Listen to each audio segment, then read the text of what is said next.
everyone, I'm in the studio today and very exciting. I am doing some casts of these fantastic branches that I want to produce multiples of for an upcoming installation piece. So these are a few that I've already tested out.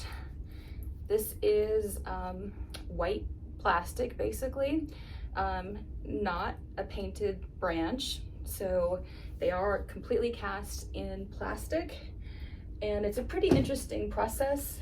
You know, I love how, you know, I'm making something that is, or taking something that's quite natural and making it a bit more sort of unnatural. That's sort of the process that and idea that I've been working on. This is one of the originals. So I hope you're interested in what I'm working on. What I have is these branches at different stages. I'm just preparing the molds in order to make a cast. And the molds themselves, what I should say is that I had a really fantastic alum student who was a transmedia sculpture major at CU Denver, Samantha Kokish. I'm going to put her website in a message so you can look her up. She's freaking amazing with these smooth on products. So she helped me just get started by creating these molds themselves, and I'm just working on the casting process. I did quite a bit of mold making actually in grad school, but having someone help me out just helps to speed up the process so I can get to the business of making my artwork and my installation more quickly. So what I have here is this wax. You can take a brush. I just have some gloves on and I'm just rubbing that with my fingers so that when I pour the mold making material into the mold, it's not going to seep out and end up sticking to this outer kind of shell that I have with my mold. That's for this one here. Ugh, they're kind of strange, crazy, rubbery things. But it's pretty amazing and how quickly you can get a kind of finished product. So I'm just getting this one prepared, and each one is prepared the same way. All right, so this one's ready to go with the wax. Put the lid back on, and the other thing you have to remember to do before you put that rubber piece into the mold itself is to spray some of this release so that when you do the mold and you want to take it out again, it'll come out more easily. So that's this easy release that I've been using. So what I do is I sort of situate the rubber piece into the mold roughly, and then I have to kind of try to juggle with my hands to open that mold up, as you can see here, and spray with one hand and hold it with the other. Not always easy, but it can be done if the lid doesn't fall off of it. There we go. Okay, so I'm just giving it a light spray.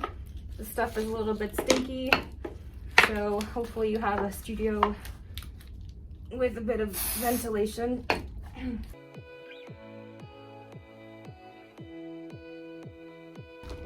Okay, that's sprayed.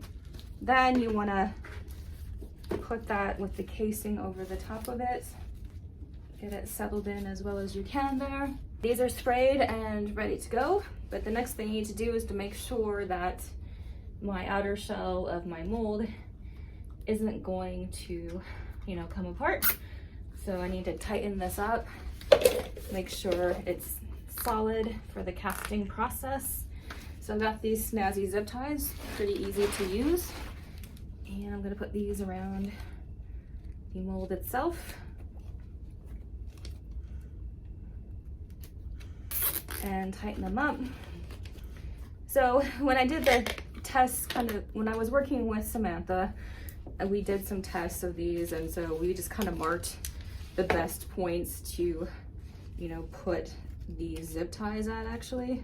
So that's what you see with these black marks that are on the mold itself. And then the other thing we did was to measure the amount of material, you know, as we were pouring, so that we don't end up wasting material, because, you know, purchasing all this stuff can be quite an expense, depending on what your budget is, I suppose. I mean, every artist has to, you know, think about, you know, cost versus, you know, the amount of time you put into something. So yes, I hired Sam to help me, but in the end, for me, it was worth it because of her expertise, and it saved me quite a lot of time in not having to actually make the molds themselves in the beginning, even though I could have done it myself. Smooth On is really great as far as materials go, and they can even show you how to make your own molds as well if you're ever interested. So this one's pretty well ready to go. So that's what I'm going to do with the other 3 that I have laid out here.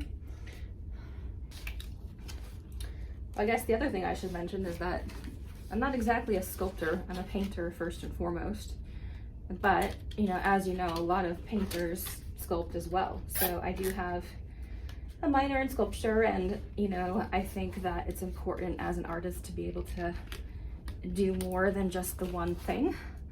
I enjoy the 3rd dimension, even the 4th, haha, with video. So there's a lot of artists you're going to see, contemporary artists out there, who are also working sculpturally, installation style, even video, things like that. I have a lot of friends who, you know, even, you know, work in both painting and ceramics, you know, painting and other kinds of cast sculpture. So hey, you can do it all if you put your mind to it.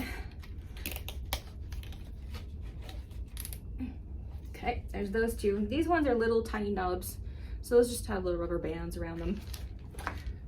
And then I have 1 more here, and we're good to go. Okay, so now I'm ready to mix up my material. So this is pretty much a timely process. It's a little bit scary, but I'm going to do it. Okay, so I have my molds behind me, and I'm going to get my materials ready to go. So having these measuring cups is super important. These are really great. You can get them from Smooth On or from some other place. But having those sort of measurements on the side is important. So this is what I already used the other day, but I found it's really snazzy. It actually pretty easily just comes right out. Pretty cool. So here I have like other little cast cups. I don't know, maybe I can use those for something. But now I have 3. I'm going to have to mix this up in 3 batches. Putting on another pair of snazzy gloves and seeing if I can get this to work for me. This is my part A, part B. So I have these big jugs because I'm making quite a few of these casts because I want to do quite a large sort of wall or maybe ceiling installation. I'm not really sure. I'm kind of interested to see what happens. So I'm just mixing these up a little bit. The scary thing about this is that the pot life, which means the amount of time you have for it to be like fluid and flowing and pouring into the mold, is 2.5 minutes. So you have 2.5 minutes to mix it up and make sure that you get it into the mold before it starts to thicken and harden. But the cool thing is that within 15 minutes after that, it's completely dried and cured, and you can take it out of the mold and you have, you know, a really cool sort of branch that you can use. So I'm going to start with part A. Usually part A is the first one you pour, and then pour part B into it. So I have 2 of these branches that are 18. Actually, these 2 smaller ones are more material than this larger one. It's a little bit more of a skinnier branch. So I have my ounces here on this side of my measuring cup. I have part A. Now I'm going to add part B to that, up to about 18 ounces. And I know I have only 2.5 minutes to work with in order to get this into the mold. You want to make sure you have equal parts in order for it to work properly. And now I'm just gonna stir for a little while. Look at my video to make sure I've got my time right. Okay, now I'm gonna pour.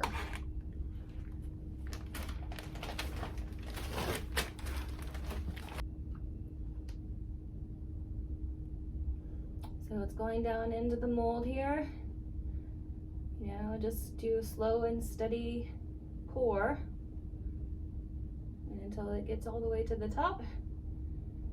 And you'll feel the material actually getting hot in your hand. It's just something about the interaction of the plastics. You can see how when I first pour them in, it's totally clear. And then within just like a few minutes, it turns white into that plastic. It's pretty cool. So there, it's starting to go white. See that? It's hardening up.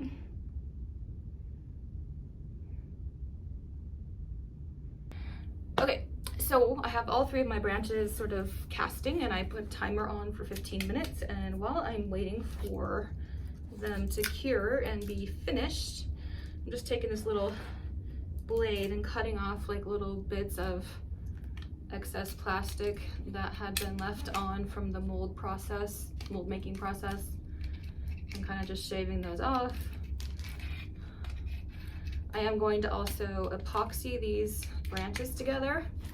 The cool thing about having like these 5 different pieces is that I can glue them together in different configurations, and even though they are repeated molds, I can make them appear to be unique and individual, which is kind of nice when you're, you know, doing an installation piece.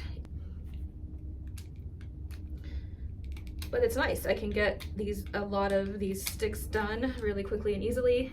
And also if there's like, this is like a little bit of a mistake, like that thin part is not supposed to be there. So I might just end up chopping off that whole bit. Hey there, so I'm going to take these molds apart and see how those sticks are gonna look. Looks like I had a little bit of seepage. Hopefully they're okay. I'm gonna have to tighten those a little bit better next time. You can see here, happens, but it's not a tragedy. I did put that wax in there. But this one has been a little bit problematic. You can see I had to seam up a crack. But let's start with this one here. So I guess really the hardest part is to get these stinking zip ties off.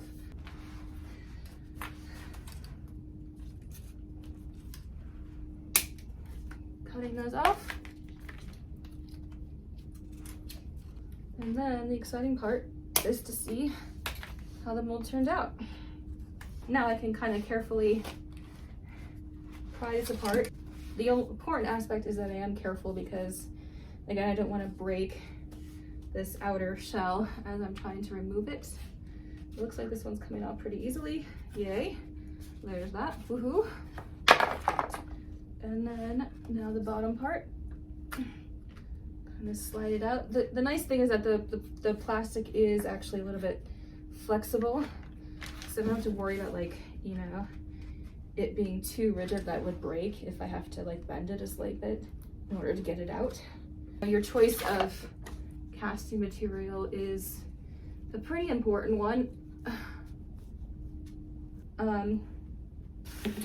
So once you're kind of set in this process of doing your mold, you know, just keep making your copies until you finish out the material. So find your seam here and start to pry it apart. There we go. Exciting, huh? Very cool. Look at that. It's there. And I got it. Exciting. So you pull it out and you've made basically a sculptural print. So pull apart that seam, and then you can pull the entire stick out and see how it turned out.